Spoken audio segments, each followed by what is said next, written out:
সমুদ্রের ধারে দাঁড়িয়েছেন কখনো? অনেকে দাঁড়িয়েছেন, ওখানে কিছু চোরাবালি থাকে, আছে চোরাবালি আছে। এই চোরাবালিতে কেউ যদি ডুবে যায়, দেখা যায় যে আস্তে আস্তে তার হাঁটু, তারপরে তার কোমর, তারপর বুক আস্তে আস্তে ডুবতে থাকে।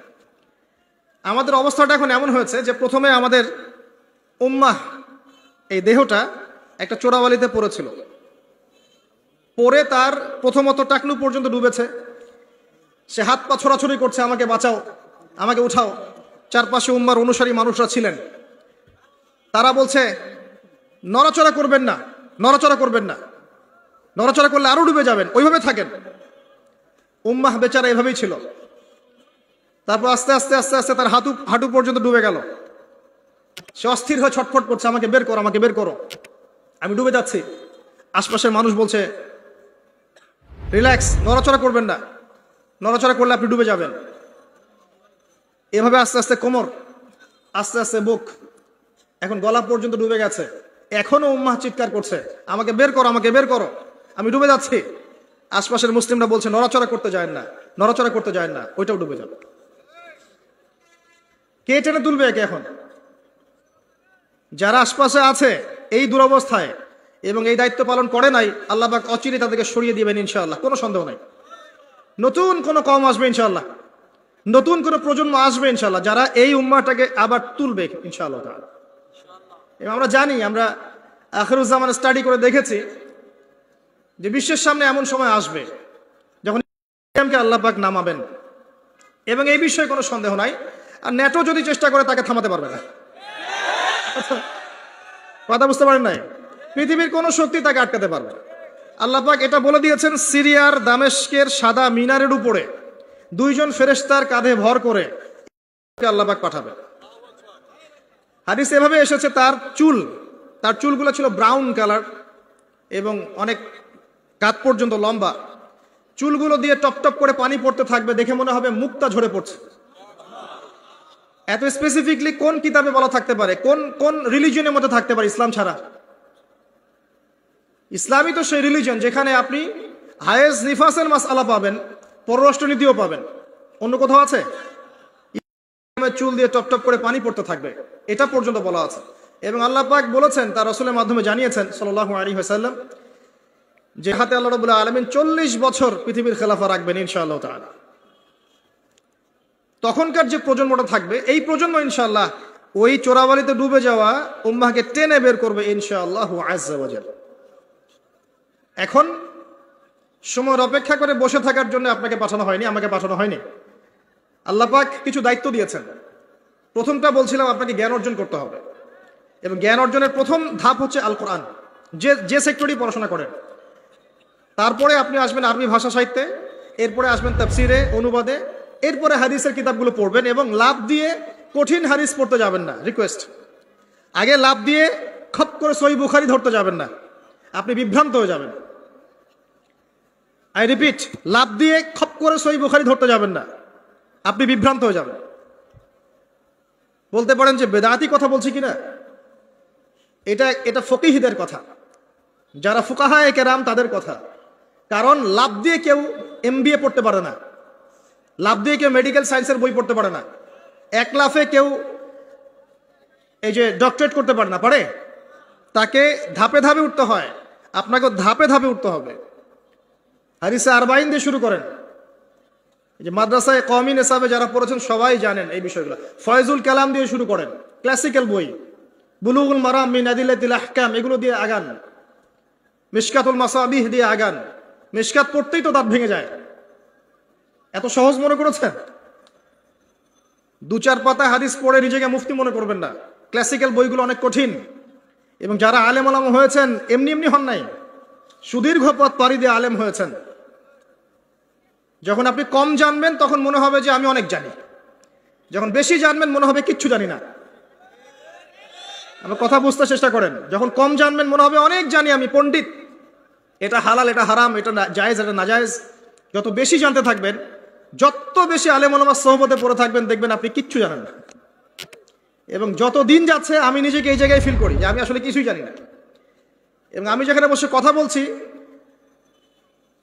রাতের অন্ধকারে আমার কান্না আসে যে আমি যে এখানে বসে কথা বলছি, তাহলে উম্মার কি অবস্থা বোঝা আমার শেষ। কথা বুঝতে পারছেন না?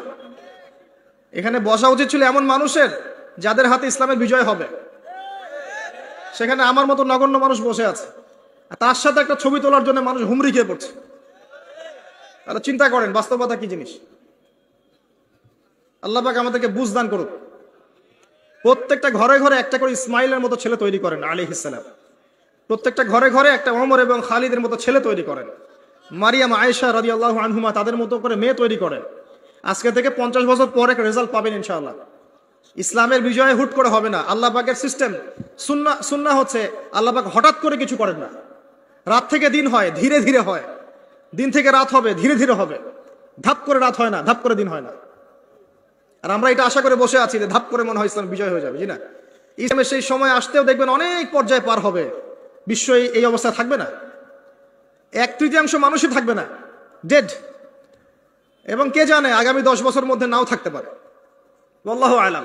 যা শুরু হয়েছে বিশ্বে, যারা আমাদেরকে হিউম্যানিটি শিখাতো, এক সময় মানবতা শিখাতো, এরাই দেখবেন এখন অমানবিক আচরণ করছে। এটা ওপেন সিক্রেট। যারা আমাদেরকে মানবতার ধ্বজাধারী হয়ে আমাদেরকে মানবতা শেখায়, আমরা যদি বাধ্য হয়ে কারো কাছে বহির্বিশ্বের কাছে ঋণ চাই, আমাদেরকে নিয়ে ঠাট্টা মশকরা করে। আর এগুলো এখন সব মিডিয়াতে আসে, আমাদেরকে কিছু মনেই করে না। আল্লাহ পাক এমন কলিউশন লাগিয়ে দিবেন যে ওরা আপোষে মারামারি করে শেষ হয়ে যাবে, দেখে নিন।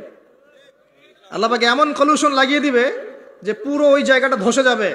পৃথিবীর 3টা বড় বড় ভূমিকম্প বাকি আছে এখনো, তার মধ্যে একটা হবে পশ্চিমা বিশ্বে, আর একটা অবশ্য পূর্ব দিকে যেখানে আমরাও থাকি, আর একটা হচ্ছে আমাদের আমিরুল মুমিনিনদের দেশে, দুবাই, আরব কন্টিনেন্ট। তারা আমাদের এখন আমিরুল মুমিনিন না, অনেক মানুষ তো তাই মনে করেন যে আরবিতে কথা বললেই আমিরুল মুমিনিন, কাবাঘর একটু ঘষা মাজা করলেই আমিরুল মুমিনিন। সুবহানাল্লাহ। আপনি এক চোখ দিয়ে দেখেছেন, আপনার ভিতরের চোখ অন্ধ। পুরো জায়গা ক্যাপচার করে ফেলবে অচিরেই ইনশাআল্লাহ তাআলা, নাকের ডগায় বসেই। এবং মুসলিমরা মেনেও নিবে সেগুলা, তার সাথে বন্ধুত্ব করে ফেলবে এবং সে ডমিনেট করবে পুরো আরব বিশ্বকে। চ্যালেঞ্জ করলাম, দেখে নিন ইনশাআল্লাহ তাআলা। আপনি এখন অন্ধ, আসবে তখন দেখবেন তার উপরেই চাপ সৃষ্টি করা হবে। নিঃসন্দেহে সন্ত্রাসী বলা হবে যদি ওই সময় মিডিয়াগুলো থাকে, এবং মুসলিমরাই এগুলো ঢোল পিটাবে, দেখে নিন। এক শ্রেণীর মুসলিম বের হয়ে যাবে তখনও, যখন বলবে জি খারেজি, এটাও বলবে। অপেক্ষা করতে থাকেন, জ্ঞান অর্জন করেন প্রিয় ভাই। হাদিসের কিতাবের কথা বলছিলাম, আগে বড় জায়গায় যায় না, মিশকাত শেষ করেন, আস্তে আস্তে ইবনে মাজাহ যান, তিরমিজিতে যান, আবু দাউদ পড়েন, নাসাই পড়েন, পরে যান বুখারী মুসলিমে। তখন কি ইনশাআল্লাহ আপনি বুঝতে পারবেন। আর এই পড়াশোনা করবেন কোথায়? একা একা? বাজার থেকে যাব, পাবলিকেশন থেকে বই কিনবো, আরবি এবারত জবরজেদ পেশ দিয়ে আছে, পড়বো, বাংলা অনুবাদ পড়বো, মুফতি হয়ে যাবো, তাই নাকি? শুকরান। কে বলেছেন কথাটা? শুকরান। ওস্তাদ লাগবে, ওস্তাদ লাগবে, ওস্তাদ। ওস্তাদ খুঁজতে গিয়ে সাম্প্রদায়িক হয় না যে আমি এই মাযহাব ফলো করি, এই মাযহাবের বাইরে কোন ওস্তাদ নিব না, আমি এই দল করি, এই দলের বাইরে কোন ওস্তাদ নিব না। তখন কি হবে? আপনি দলীয় সাম্প্রদায়িকতায় চলে যাবেন। আপনিও তখন মুকাল্লিদ হবেন। মানুষকে মুকাল্লিদ বলছেন, আপনি নিজেও তো মুকাল্লিদ। একজন আলেম বই লিখেছেন, ধরেন আমার হাতে একটা বই আছে, নামাজ শিক্ষার বই, কথার কথা। তো এখন এই বইটার মধ্যে তিনি কিছু দলিল দিয়েছেন, রেফারেন্স দিয়েছেন, নামাজকে সাবিত করেছেন, আপনি এখন সেটা ফলো করছেন। হাদিসের নাম্বারগুলো দেওয়া আছে, আপনি ফলো করছেন। ফলো করে বলছেন আমি গায়রে মুকাল্লিদ, তোমরা সবাই মুকাল্লিদ। এই যে বইটা তিনি লিখলেন, আপনি তো লেখককে ফলো করছেন, লেখক যা লিখেছেন তাই ফলো করছেন। তো অবশ্যই আপনিও তার মাযহাব মেনেছেন, তার মতকে মানে নাই, মেনেছেন। নাকি আপনি প্রত্যেকটা হাদিসকে যাচাই বাছাই করে দেখেছেন কোনটা সহিহ কোনটা জয়ীফ? দেখেছেন? তাহলে আপনি তার মত মেনেছেন, আর মত তো মানতেই হচ্ছে। এই মতটুকু না মানলে তো আমি দিন বুঝতেই পারবো না। পারবো? আমরা কি সবাই স্কলার, মুস্তাহিদ? আমরা কি সবাই ইস্তেহাদ করার যোগ্যতা রাখি? তাহলে নিঃসন্দেহে এমন মানুষের কাছে যেতেই হবে যিনি ইস্তেহাদ করার যোগ্যতা রাখেন। তিনি যখন গবেষণা করে একটা ফতোয়া দিবেন, আমি সেই ফতোয়াটাকে সর্বোচ্চ আমার সাধ্যমতো মেলানোর চেষ্টা করতে পারি এবং অন্যান্য আলেমদের কাছে শরণাপন্ন হতে পারি যে আপনারা এটার ব্যাপারে কি মত দিচ্ছেন। কিন্তু আমাকে তো সাধারণ মানুষ হিসেবে আলেম ওলামার কাছে যেতেই হচ্ছে। এবং মাযহাব মানতেই হচ্ছে। বিষয়টা এমন নয় যে আমি সরাসরি কোরআন সুন্নাহকে মানতে পারি। পারি কি? কোরআন এবং সুন্নাহর প্রত্যেকটা জিনিস বোঝার সরাসরি যোগ্যতা আমার আছে? যদি না থাকে তাহলে মাধ্যম লাগে না? এই মাধ্যমটা কি নাজায়েজ? এই জায়গায় তো আমরা সমস্যায় ভুগছি। নিজে নিজে পণ্ডিত হয়ে যাই আর নিজে নিজে বিভিন্ন দল উপদল খুলে বসে থাকি, মানুষকেও আহ্বান করতে থাকি, আর যে আমার আহ্বানে সাড়া দেয় না তাকে বলে দেয় তুমি খারাজি। আল্লাহ পাক আমাদেরকে বোঝার তৌফিক দান করুন। উস্তাদ লাগবে, উস্তাদ। তৃতীয় জিনিসটা হচ্ছে আপনি পড়াশোনা করবেন আলেম ওলামার সোহবতে গিয়ে, এবং এই পড়াশোনাটা একা একা করতে পারবেন না। আপনি তাদের কাছে যাবেন, আরবির ক্লাসিক্যাল বইগুলো পড়বেন। এটা শুধু পড়ার জন্য নয়, বরং তাদের সোহবত থেকে, চরিত্র থেকে জ্ঞান শেখার জন্য। আমার কথাটা বোঝার চেষ্টা করেন। আপনি যখন একটা মানুষের সাথে ওঠা বসা করবেন, তার চরিত্র দেখে আপনি সুন্নত শিখতে পারবেন। রাসূলুল্লাহ সাল্লাল্লাহু আলাইহি ওয়াসাল্লাম এমনভাবে কি ইসলাম শিখিয়েছিলেন? একটা কাগজের মধ্যে সূরা লিখে দিলেন, বাসায় যাও পড়ে নিও। সাহাবীদেরকে এমনভাবে শিখিয়েছেন? সাহাবায়ে কেরাম কোরআন সুন্নাহ তার সোহবতে এসে শিখেছেন, তাকে দেখে শিখেছেন। কেমন করে তিনি কথা বলেন, কেমন করে ওঠেন, কেমন করে বসেন, কেমন করে চিন্তা করেন, কিভাবে তিনি ঘোর সাওয়ার হন, বাসায় কি করেন, নামাজ কেমন করে পড়েন, প্রতিটা বিষয় তিনি তারা দেখে দেখে দেখে দেখে আয়ত্ত করেছেন। আব্দুল্লাহ ইবনে মাসউদ রাদিয়াল্লাহু আনহু সম্পর্কে বলা হয় যে তিনি এমনভাবে নবী সাল্লাল্লাহু আলাইহি ওয়াসাল্লামকে দেখেছেন, কপি করার চেষ্টা করেছেন, যে তিনি উঠতেন তার মতো করে, বসতেন তার মতো করে, কথা বলতেন তার মতো করে। সুবহানাল্লাহ। সোহবত, সোহবতেই আপনাকে নূর দিবে ইনশাআল্লাহ। এবং যখন আল্লাহর নূর প্রাপ্ত মানুষের কাছে গিয়ে আপনি থাকবেন, তখন আপনি বুঝতে পারবেন যে আপনার ভিতরে কোথায় ত্রুটি আছে। আপনার ভিতরে ত্রুটি কোথায় আছে এটা আপনি ধরতে পারবেন না, মানুষ ধরিয়ে দিতে হবে। এবং আল্লাহওয়ালা মানুষটা যদি ধরিয়ে দেয় এবং আপনি সংশোধন করে নেন, তখন আপনি সঠিক পথ পাবেন ইনশাআল্লাহ তাআলা। সোহবত, এই সোহবত আপনাকে তাসকিয়া দিবে। তাসকিয়া মানে কি? আত্মশুদ্ধি। তাসকিয়া মানে আত্মশুদ্ধি, এবং আত্মশুদ্ধি হচ্ছে এখনকার সবচেয়ে বড় বিষয়। আত্মশুদ্ধি নাই, বড় বড় লেকচার দিয়ে লাভ নাই। আত্মশুদ্ধি কখন আসবে? যখন কলবে নূর আসবে। কলবে নূর কখন আসবে? যখন আপনি বেশি বেশি কোরআন তেলাওয়াত করবেন, 1 নাম্বার। 2 নাম্বার, যখন আপনি বেশি বেশি মউতের ফিকির করবেন। 3 নাম্বার, বেশি বেশি কবরের চিন্তা করবেন, পরকালের চিন্তা করবেন। 4 নাম্বার, বেশি বেশি আপনি আল্লাহর জিকির করবেন। 5 নাম্বার, বেশি বেশি আল্লাহর কাছে দোয়া করবেন। কম খাবেন, কম ঘুমাবেন, কম স্ত্রী সহবাস করবেন, কম মানুষের সাথে মিশবেন, কম কথা বলবেন। নূর আসবে ইনশাআল্লাহ। যত বেশি খাবেন, যত বেশি ঘুমাবেন, বেশি বেশি যৌন সম্পর্ক করবেন, হালাল হলেও বেশি বেশি করবেন, বেশি বেশি খাবেন, বেশি বেশি কথা বলবেন, আর বেশি বেশি মানুষের সাথে আড্ডা পিটায় বেড়াবেন, কলবের নূর নষ্ট হয়ে যাবে। এগুলো হালালের মধ্যে। আর হারাম যদি হয়, মদ পান করেন, জেনা করেন, মেয়েদের সাথে ডেটিং করেন, ফ্রি মিক্সিং করেন, হাবিজাবি, তাহলে তো নূরের কোনো প্রশ্নই নাই, নূরের সাথে আপনার কোনো সম্পর্কই নাই তখন। এগুলোর পরেও আরো বিষয় আছে। এগুলোর পরের বিষয় হচ্ছে কলব থেকে কয়েকটা বিষয় দূর করতে হবে। আবার 1 নাম্বার, দুনিয়ার প্রেম। দুনিয়ার প্রেম দূর করতে হবে। দুনিয়াতে থাকতে হবে মুসাফিরের মতো। সকালে আছেন, সন্ধ্যার গ্যারান্টি নাই, সন্ধ্যায় আছেন, সকালের গ্যারান্টি নাই। দুনিয়াতে মুসাফিরের মতো। দুনিয়ার প্রেম দূর করতে হবে। 2 নাম্বার, মনের মধ্যে হিংসা রাখা যাবে না। কি রাখা যাবে না? যেটা রাখা আমাদের এখন ফরজ। এই হিংসা রাখা এখন মুসলিমদের ফরজ হয়ে গেছে। হিংসা না করলে পেটের ভাতটুকু হজম হয় না। কারো রাইজিং দেখলেই, একটু রাইজিং দেখলেই হিংসা। হিংসা রাখা যাবে না।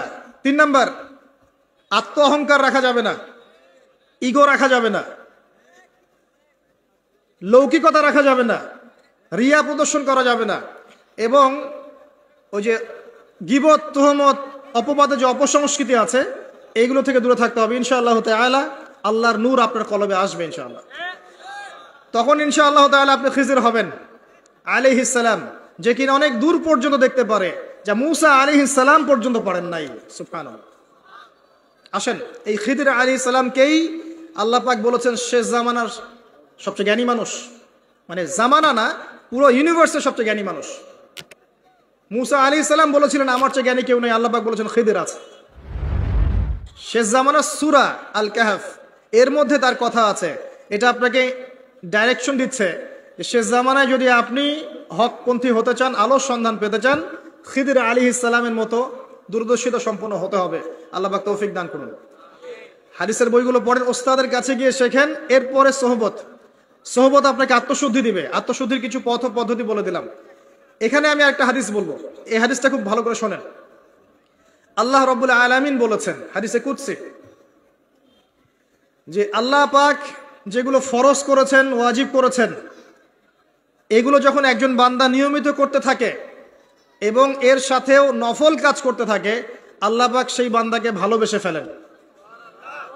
আল্লাহ পাক যখন কোনো বান্দাকে ভালোবাসেন, তাকে ডেকে নিয়ে আসেন, তাকে ডেকে নিয়ে বলেন, সরি, এই যে আপনি ওঠাউঠি করছেন, আমার কনসেন্ট্রেশন নষ্ট হচ্ছে। যখন আল্লাহ পাক কাউকে ভালোবাসেন, তখন জিবরাইল আলাইহিস সালামকে ডেকে নিয়ে আসেন। ডেকে নিয়ে এসে বলেন যে পৃথিবীতে অমুকের পুত্র অমুক, তাকে আমি ভালোবাসি, হে জিবরাইল তুমিও তাকে ভালোবাসো। এরপর জিবরাইল আলাইহিস সালাম তাকে ভালোবাসতে থাকেন এবং অন্যান্য মালায়েকাদেরকে ডেকে জিবরাইল আলাইহিস সালাম বলেন, আল্লাহ অমুককে ভালোবাসেন, আমিও তাকে ভালোবাসি, তোমরা সবাই তাকে ভালোবাসো। এরপর সমস্ত ফেরেশতারা তাকে ভালোবাসতে শুরু করে। এরপর ফেরেশতা মণ্ডলী পৃথিবীতে আসেন, এসে দুনিয়াবাসীকে উদ্দেশ্য করে বলেন যে অমুকের পুত্র অমুককে আল্লাহ ভালোবাসেন, জিবরাইল ভালোবাসে, আমরা ভালোবাসি, তোমরা সবাই তাকে ভালোবাসো। এরপর দুনিয়ার মানুষদের কাছে তার মর্যাদা বাড়িয়ে দেওয়া হয়, তার দিকে মানুষের মনকে ঘুরিয়ে দেওয়া হয় এবং তার প্রতি মানুষের ভালোবাসা সৃষ্টি করে দেওয়া হয়। আল্লাহ পাকের নূর যখন আপনার ভিতরে আসবে, ইনশাআল্লাহ দেখবেন আল্লাহ রাব্বুল আলামিন আপনার হাতে তার দ্বীনের পতাকা দিবেন ইনশাআল্লাহ আযজা ওয়া জাল্লা। তাসকিয়ার প্রয়োজন, তাসকিয়া না আসলে নূর আসবে না। লাভ নাই ভাই, প্রচুর ইবাদত বন্দেগী করে মনের মধ্যে অহংকার রেখে কোনো লাভ নাই। অনেক কিছু করছেন, নিজেকে মনে করছেন আপনি সুপিরিয়র, অন্যরা সব ককরোচ, আপনি জান্নাতের ডিলার, লাভ নাই। ইবলিসের আকীদা এটা ইবলিসের আকীদা। খলাকতানি মিন নার ওয়া খলাকতাহু মিন তিন। এখন যারা ইসলামের বিপক্ষে আছে, তাদের মধ্যে থেকে আল্লাহ পাক খালিদ এবং ওমর রাদিয়াল্লাহু আনহুর মতো সাহাবী বের করতে পারেন। আল্লাহ পাকের সুন্নাহ বোঝা খুব দুষ্কর। যাকে আপনি তুচ্ছ করছেন, আল্লাহ পাক তাকে হেদায়েত দিয়ে আপনার চেয়ে বড় জায়গায় নিয়ে যেতে পারেন। যাকে আপনি বড় কাফের মনে করছেন, আল্লাহ পাক কাল তাকে হেদায়েত দিয়ে ইসলামের খেদমত করাতে পারেন। আবার আল্লাহ পাক আপনাকে, যিনি 5 ওয়াক্ত নামাজ পড়ছেন, রোজা রাখছেন, আপনাকে পথভ্রষ্ট করে দিয়ে জাহান্নামে নিতে পারেন। অতএব আত্ম অহংকারের কোনো সুযোগ নাই, তাসকিয়া দরকার। কদ আফলাহা মান যাক্কাহা ওয়া কদ খাবা মান দাসাহা। কদ আফলাহা মান তাযাক্কা ওয়া যাকারা ইসমা রাব্বিহি ফাসাল্লা বাল তু'থিরুনাল হায়াতাদ দুনিয়া ওয়াল আখিরাতু খায়রু ওয়া আবকা। তাসকিয়ার পরে কি করবেন? চেষ্টা করেন হালাল রিজিক অন্বেষণ করার। আল্লাহর ওয়াস্তে সুদ খায়েন না, আল্লাহর ওয়াস্তে ঘুষে যায় না, আল্লাহর ওয়াস্তে, আল্লাহর দোহাই দিয়ে বলছি, দুর্নীতি করেন না, আল্লাহর ওয়াস্তে মানুষের সম্পদ আত্মসাৎ করেন না, আল্লাহকে ভয় করেন, আল্লাহর ওয়াস্তে করেন, আল্লাহর ওয়াস্তে ছেড়ে দেন। হাত জোর করে রিকোয়েস্ট করছি, সুদ খায়েন না। নিজের মায়ের সাথে জেনার মতো অপরাধ, নিজের মায়ের সাথে জেনার মতো অপরাধ, এটা আমার কথা নয়, এটা মুহাম্মদ সাল্লাল্লাহু আলাইহি ওয়াসাল্লামের কথা। যাকে কবরে আপনাকে দেখানো হবে, যিনি আপনার জন্য সুপারিশ করবেন কাল কিয়ামতের মাঠে, যিনি আপনার জন্য হাউজে কাউসারের পানি নিয়ে দাঁড়িয়ে থাকবেন, আপনার উসওয়াতুল হাসানা, সেই মুহাম্মদ সাল্লাল্লাহু আলাইহি ওয়াসাল্লামের কথা। সুদ খেও না। এর সর্বনিম্ন পাপ নিজের মাকে বিয়ে করা, নিজের মায়ের সাথে জেনা করা। কেউ যদি এই সমাজে নিজের মায়ের সাথে জেনা করে থাকে, আল্লাহ পাক বলেছেন, ইয়া আইয়ুহাল্লাযীনা আমানু, হে মুমিনগণ, ইত্তাকুল্লাহ, আল্লাহকে ভয় করো। ওয়া যারু মা বাকিয়া মিনার রিবা, সুদের অবশিষ্ট অংশগুলো ছেড়ে দাও। ইন কুনতুম মুমিনিন, যদি প্রকৃতপক্ষে মুমিন হয়ে থাকো। ওয়া ইল্লাম তাফআলু, যদি তোমরা এই কাজ না করো। শুনেন আল্লাহর কথা, আল্লাহ বলছেন যদি তোমরা এই কাজ না করো, ফাযানু বিহারবিম মিনাল্লাহি ওয়া রাসূলিহি, তাহলে আল্লাহ এবং তার রাসূলের সাথে যুদ্ধের ঘোষণা শুনে নাও। The path is yours, choose your path, রাস্তা আপনার, আপনি চুজ করেন কোন পথে আপনি যাবেন। কেউ বাধ্য করবে না আপনাকে। লা ইকরাহা ফিদ্দিন, দিনে কোনো বাড়াবাড়ি নাই। তরোয়াল দিয়ে কেউ বলবে না যে সুদ খেও না, তরোয়ালের জোরে কেউ বলবে না যে ইসলাম কবুল করো। ইসলাম এগুলো হারাম, ইসলাম এভাবে ছড়ায় নাই, এগুলোর সাথে ইসলামের কোনো সম্পর্ক নাই। ইসলামের নামে যারা সন্ত্রাসবাদ ছড়িয়েছে এবং জঙ্গিবাদ ছড়িয়েছে, এগুলোর সাথে ইসলামের কোনো সম্পর্ক নাই। ইসলাম বাধ্য করবে না আপনাকে, কিন্তু আপনি রাস্তা ওয়াহাদাইনাহুন নাজদাইন, দুইটা পথ আমি দেখিয়ে দিয়েছি, আপনি একটা চুজ করেন। ইম্মা শাকিরা ওয়া ইম্মা কাফুরা, ইচ্ছা হলে আপনি কুফরি করেন, ইচ্ছা হলে কৃতজ্ঞ হন। আল্লাহ বলেছেন সুদ খেও না, নিজের মায়ের সাথে জেনা করা, আল্লাহ এবং তার রাসূলের সাথে যুদ্ধ করা। আপনি পথ চুজ করেন। একটা টাকা যদি হারাম থাকে রিজিকে, আপনার ইবাদত কবুল হবে না। সে যেই হোক, দাড়ি টুপি পাগড়ি জুব্বাওয়ালা মানুষও যদি সুদ খায়, জায়েজ হয়ে যাবে না। পৃথিবীর সমস্ত মানুষ যদি ভোটাভুটি করে যে সুদ হালাল, হালাল হয়ে যাবে না। পরিবারের হালাল রিজিকের ব্যবস্থা করেন। অনেক মানুষ দেখা হয়, কথা হয়, মেসেঞ্জারে টেক্সট করে, হোয়াটসঅ্যাপে নক করে, যে বড় চাকরি করতো, 60,000 70,000 80,000 টাকা বেতন পেত, তখন রিজিকে বরকত ছিল না, ছেড়ে দিয়েছে, চায়ের দোকান দিয়েছে, এখন রিজিকে বরকত আছে। আজকেও একজনের সাথে দেখা হয়েছে, তিনি ইউএস বাংলা এয়ারলাইন্সে কাজ করেন। আমাকে বলছেন, ভাই মুরব্বী মানুষ, আমার পরিবারের সদস্য সংখ্যা বেশি ছিল, হারাম জবে ছিলাম, সুদ খেতাম, সুদী এনজিওতে কাজ করেছি, আপনার লেকচার শুনেছি, আলহামদুলিল্লাহ আল্লাহ পাক শুনিয়েছেন তাকে, এখানে আমার কোনো ক্রেডিট নাই, তিনি ছেড়ে দিয়েছেন, এখন এখানে কাজ করেন। আমি বললাম, পরিবারে কি কোনো সমস্যা হয়, রিজিকে বরকত আছে না? তিনি বলছেন, এখন বারাকার শেষ নাই। বলছে, কেউ অসুস্থ হয় না পরিবারে আমার এখন, আগে ডেইলি অসুস্থ হতো। আমার টাকা চুরি চামারি হয় না, আগে আমার টাকা আত্মসাৎ হয়েছে। বরকত কি জিনিস আপনাকে বুঝাই, বরকত চোখে দেখা যায় না। আপনি হালাল রিজিকে থাকেন, দেখবেন আপনার পরিবারের মানুষ কম অসুস্থ হচ্ছে, খরচ কমে গেল, আপনার সম্পদ চুরি ডাকাতি হচ্ছে না, নিরাপদ আছে। আপনার অল্প রিজিক আল্লাহ রহমত বরকত ঢেলে দিলেন, অল্প খেয়ে আপনি তৃপ্ত, মেডিসিনের খরচ নাই, অসুস্থতার খরচ নাই, আজে বাজে কোনো খরচ নাই, কারণ আপনি হারাম খাচ্ছেন না। বরকত চোখে দেখা যায় না, এটা বুঝতে হয়। আবার দেখবেন মাসে কোটি টাকা আর্ন করছেন, এই যে বড় একটা ক্যান্সার, এই যে কিডনি ড্যামেজ, এই যে ব্লাড চেঞ্জ করতে হচ্ছে, একটা রোগ শেষ হচ্ছে আরেকটা শুরু হচ্ছে, বাবার অসুখ, মায়ের অসুখ, এই সমস্যা ওই সমস্যা, একটার পর একটা লেগেই আছে। এই প্রজেক্ট নষ্ট হচ্ছে, ওই প্রজেক্ট নষ্ট হচ্ছে, আবার মানুষ ছিনতাই করছে, চুরি ডাকাতি করছে। এটা আল্লাহ পাকের গজব। রহমত বরকত চোখে দেখা যায় না, এটা আপনাকে বিশ্বাস করতে হবে যে আল্লাহর পক্ষ থেকে এগুলো আসে। ইমানের 6 পিলার সব তো গায়েব, আল্লাহর বিশ্বাস গায়েব, মালায়েকা ওয়া কুতুবিহি ওয়া রুসুলিহি ওয়াল ইয়াউমিল আখির ওয়াল কদরি খাইরি ওয়া শাররি, সবই গায়েব। অদৃশ্য বিশ্বাসের নামই তো ঈমান। তো বরকত রহমত কি দেখা যাবে? দেখা যাবে না। রূহ বা আত্মাকে দেখেছেন? আপনার শরীরে নাই। এভাবেই আল্লাহর রহমত বরকতে বিশ্বাস করতে হবে। আল্লাহ পাক ইনশাআল্লাহ তাআলা আপনার হালাল অল্প রিজিকে বারাকা দিবেন ইনশাআল্লাহ।